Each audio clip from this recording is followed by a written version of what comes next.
Louis Wickmans, dites-nous un peu comment l'aventure écologique a commencé pour vous. Alors, il y a bien longtemps, c'était au début des années 60, il y a un bouquin qui sort qui s'appelle Printemps silencieux, une certaine Rachel Carson. La sœur de Kit. Rien à voir, une américaine, ça oui. Et ce bouquin met en garde contre les dangers qui menacent l'humanité si on continue à produire pour produire et à consommer pour consommer. Et à foutre la planète en l'air, si vous me permettez l'expression. Je vous permets. Merci beaucoup. Ensuite viennent les années 68. Mai 68, ça vous dit? Et mes enfants sont adolescents. Ils ramènent à la maison des revues comme Charlie Hebdo, La Gueule ouverte, avec les petits dessins de Révert et d'autres. Et ils commencent à être sensibilisés à, disons, la question écologique, et on fait de l'écologie au quotidien. Alors je ne vous dis pas, on a fait un potager, on a cuit notre pain nous-mêmes avec de la farine biologique, etc. Et en même temps, naît du côté de Namur un mouvement d'action écologiste, les Amis de la Terre, et petit à petit on en a connaissance. Et dans les années tout début 80, quelques copains et moi, nous mettons en tête de créer un groupe écolo à Gré-d'Oisseau. À Gré-d'Oisseau. À Gré-d'Oisseau qui est, disons, une commune peu encline à recevoir le discours écologiste, mais tout de même, on fait notre premier bulletin en toute boîte. Alors on n'avait aucun moyen, donc on avait emprunté une petite, comment ça s'appelle, offset de bureau, et dans mon garage, on a tiré le nombre d'exemplaires de ce petit bulletin qui a été distribué, Pédibus, dans toutes les boîtes de l'entité. Et contre toute attente, nous avons eu plus de succès que nous ne pensions, mais pas suffisant pour avoir un élu.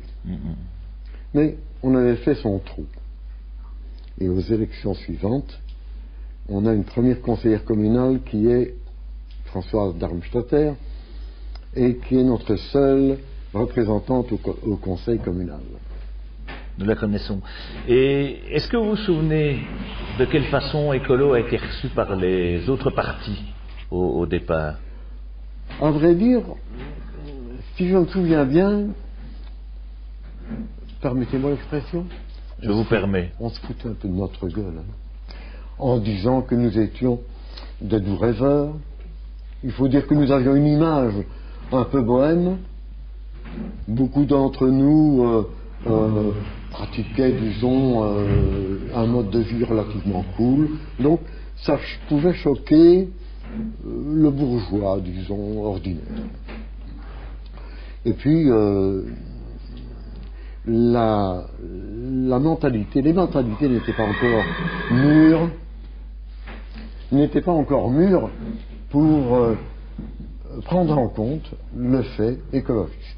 Et au fur et à mesure des années, vous avez réussi à vous implanter davantage? Alors, oui, à Gré-d'Oisseau, mais Gré-d'Oisseau n'était pas le seul. Finalement, le Brabant-Wallon a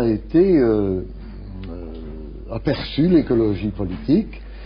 Je ne sais pas si nous avons été parmi les pionniers comme groupe local qui a eu des conseils communaux, mais nous étions parmi, disons, l'équipe première. Et vous avez participé à la vie régionale des débuts? Oui, alors donc au début ce n'était pas particulièrement bien organisé, mais nous avons vite rejoint donc par la voie des délégués des gens qui allaient au conseil de fédération. Du conseil de fédération sont venus des indications pour mieux structurer le mouvement au niveau régional. Et donc on se réunissait en conseil régional, comme ça se pratique encore maintenant. Certains nous ont parlé d'assemblées qui étaient parfois très très houleuses, notamment dans les pôles. Les assemblées étaient plus houleuses. Il faut dire qu'on était un peu mélangés. Il y avait des tenants d'une écologie politique qui voulaient mettre en place des mesures de manière à changer la manière d'être, les comportements, et donc changer la politique. Il y en avait d'autres qui étaient plus des tenants de l'écologie du quotidien, vous savez, faire son potager, ne pas refuser les pesticides, etc. Et eux avaient plutôt une tendance à ne pas vouloir s'engager en politique. Ça leur semblait presque malpropre. Est-ce qu'il n'y avait pas aussi des gens qui provenaient d'autres partis Alors oui, bien sûr. Un des mouvements qui sont venus nous rejoindre, mais je ne saurais plus dire en quelle année, je me souviens de la réunion que nous avions eue à Louvain-la-Neuve, avec Marcel Cheron notamment, c'était le 7.